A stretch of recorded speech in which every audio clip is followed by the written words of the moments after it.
العلمية ونورها ببرقة العلوم النبوية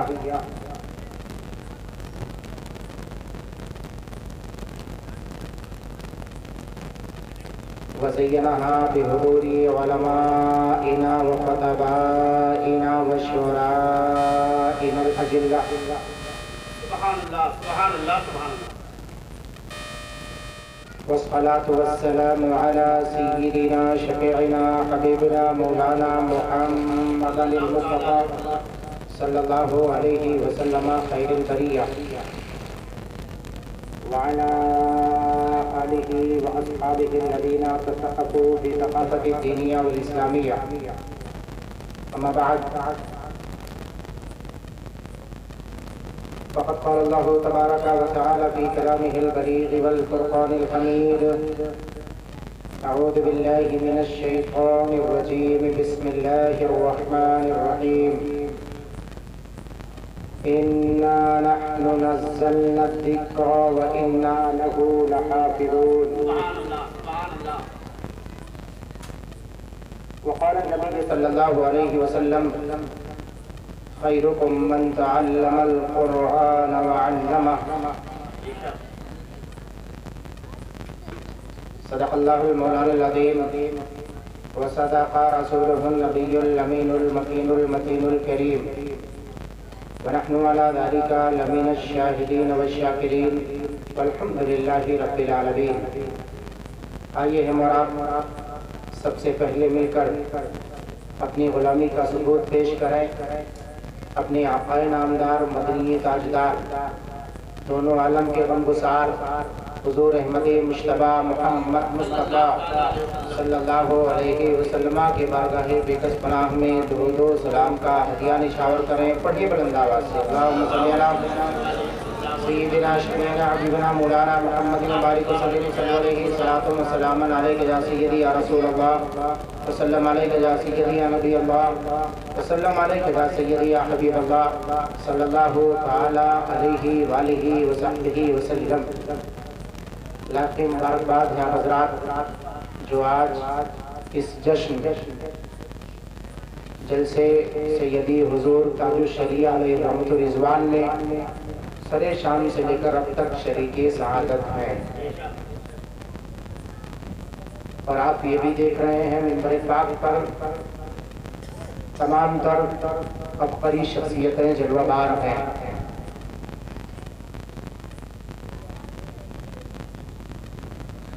دو تقریریں آپ نے مجھ سے پہلے سماعت کر لی ہے. میری باری آئی ہے. میں چاہتا ہوں میرے پیر و مرشد، آپ کے پیر و مرشد، ہم سب کے پیر و مرشد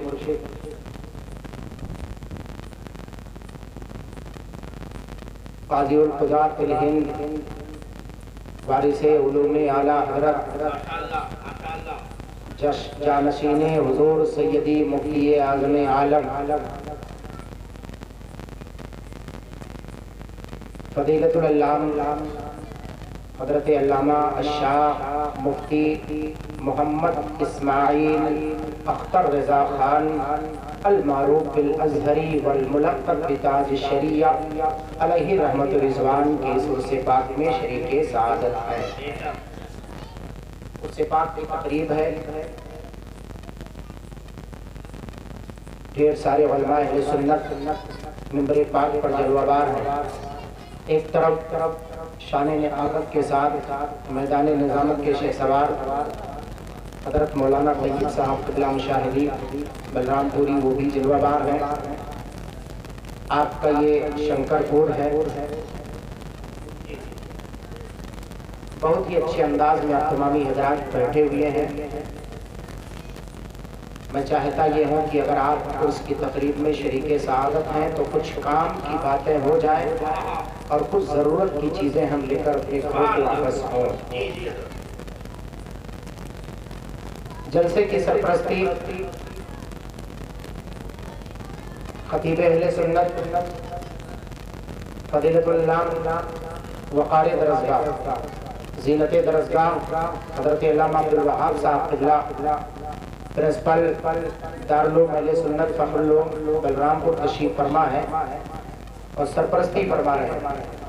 ساتھ ہی ساتھ حضرت حافظ و قاری عبداللہ جو کہ صدارت بھی کر رہے ہیں اور قیادت بھی کر رہے ہیں.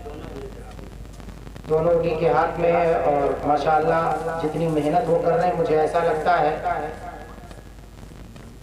دو لوگوں کی محنت پہ اکیلے سنبھال رہی ہے. آپ نے بہت کچھ سماعت کر لیا ہے.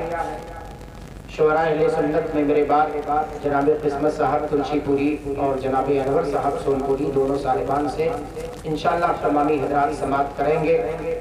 حضرت قاری غلام سرور صاحب قبلہ کے قرت سے ماشاءاللہ تمامی حضرات نے ادا کی ہے اور دیگر احباب اہل سنت سے بہت کچھ آپ نے سماعت کیا ہے. آئے ہم تمامی حضرات مل کر سب سے پہلے اپنے آقا کے بارگاہ ناز میں ہدیہ درود و سلام پیش کریں. اس کے بعد گفتگو آگے پڑھے. آئے جھوم کر درود پاک پڑھیں. اللہم صلی علی سیدنا شفیعنا حبیبنا مولانا محمد بارک وسلم صلی اللہ علیہ صلاۃ و سلام علیک یا سیدی یا رسول اللہ وسلم علیک یا سیدی یا نبی اللہ وسلم علیک یا سیدی یا حبیب اللہ صلی اللہ تعالی علیہ وآلہ وصحبہ وسلم. ویسے تو ہم جس شخصیت کے عرص پاک میں شریک سعادت ہے ہونا یہ چاہیے تھا کہ حضرت کے منہج پر حضرت کے طریقت پر حضرت کے راستے پر یہ پروگرام کی ساری سیٹنگ ہو. لیکن کچھ چیزیں ہمارے سامنے ایسی ہیں جو حضرت کے منشا کے خلاف ہیں. بہت اچھا اشارہ ہے. سبحان اللہ. اور انتظام و انتظام کرنے والے بھی اس سے واقف ہیں اور جو لوگ اس معاملے میں قدم آگے بڑھاتے ہیں وہ لوگ بھی اس سے واقف ہیں. اگر ہم اعلیٰ حضرت سرکار کے مسلک کے ترویج و اشاعت کے خاطر آگے قدم بڑھا رہے ہیں تو ہمارے لیے ضروری یہ ہے کہ جو منہج ہمارا ہے اس منہج کے حد متعین ہے. اور اسلام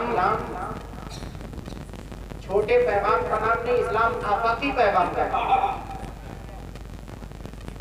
ہے. کاش social media, print media, electronic media حضور صلی اللہ علیہ وسلم کے زمانے سے ہو، لیکن نہیں تھا.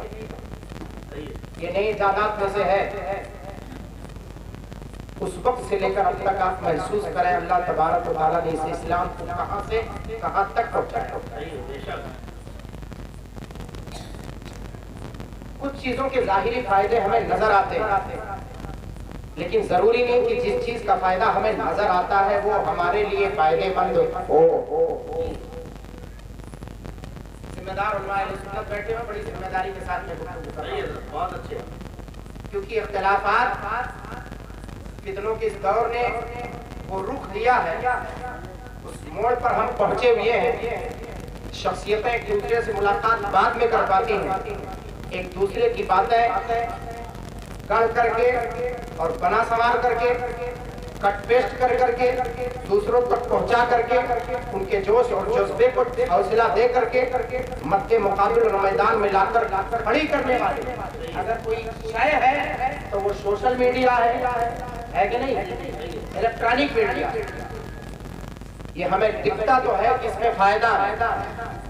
کیا ضرورت ہے کہ ایسی شخصیت جو ہندوستان کے سرزمین سے اٹھی اور مصر کے سرزمین تک تشریف لے گئی اور علوم و فنون میں مہارت حاصل اور آفاقی پیغام لے کر وہاں سے آئے.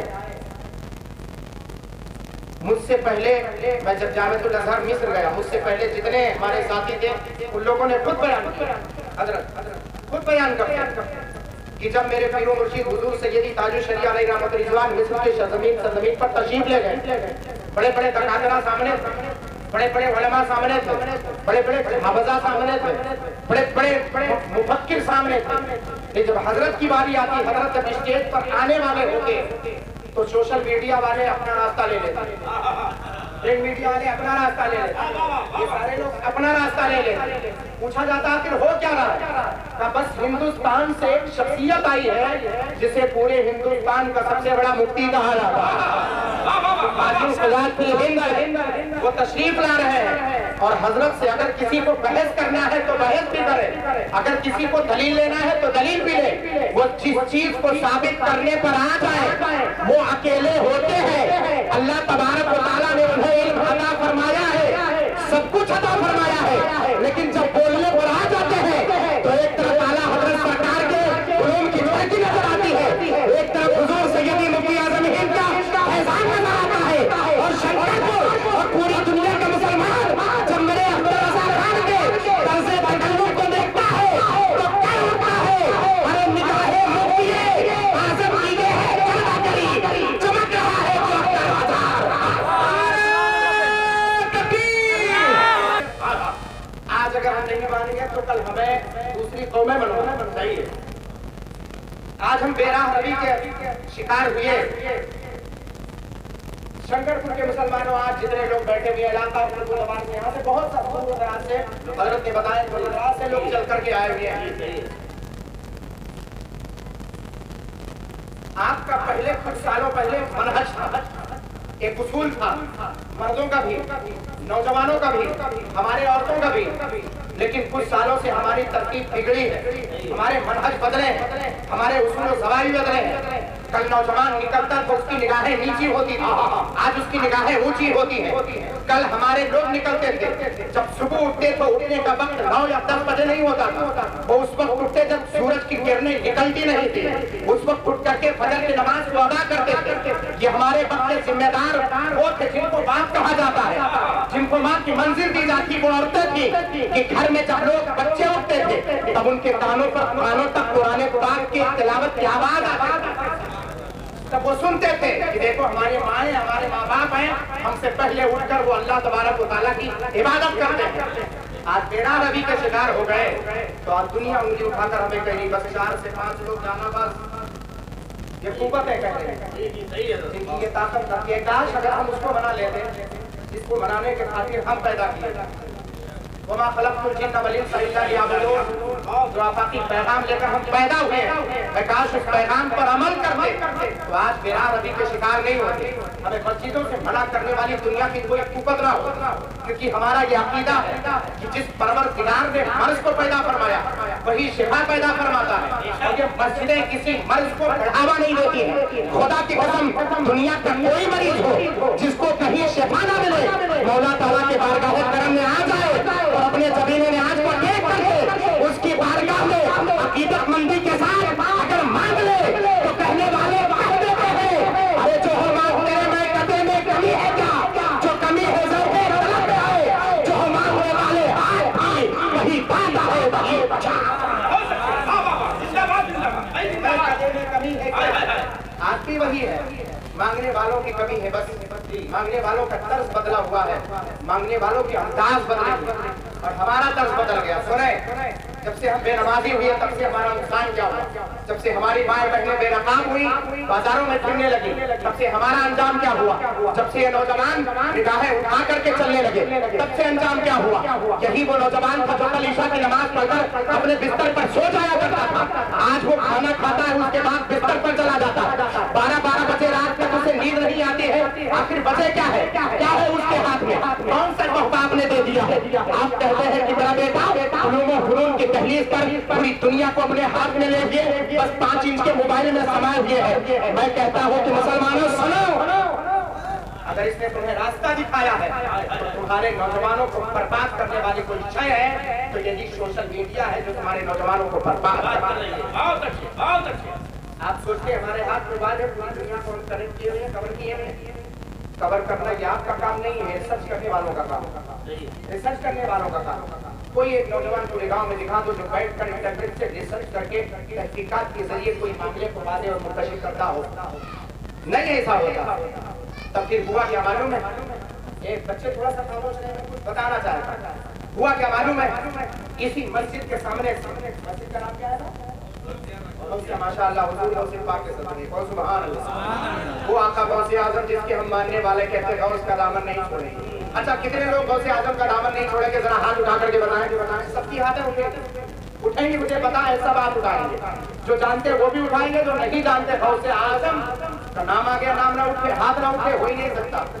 لیکن غوث اعظم کے کردار پر عمل کرنے کی باری آئے تو شاید کسی کے ہاتھ تو اٹھ جائیں لیکن قدم نہیں اٹھے گا، قدم جلدی نہیں اٹھے گا۔ وہ آقا غوث اعظم سرکار جن کے نام کی آپ نے مسجد بنوائی ہے، اللہ کے مقدس گھر کی تعمیر کی ہے، وہ آقا غوث اعظم 40 سال تک عشاء کے فجر سے فجر کی نماز کو ادا کیا۔ 40 سال تک، کہنے کا مطلب یہ ہے 40 سال تک نیند کی آغوش میں رات میں کبھی نہیں کرتے۔ اور یہ 40 سال تو وہ حصہ ہے، علامہ صاحب قبلہ سے پوچھیں، علماء اہل سنت بیٹھے ہیں ان سے پوچھیں، دیگر علماء اہل سنت بیٹھے پورا اسٹیج بھرا ہوا ان سے پوچھیں۔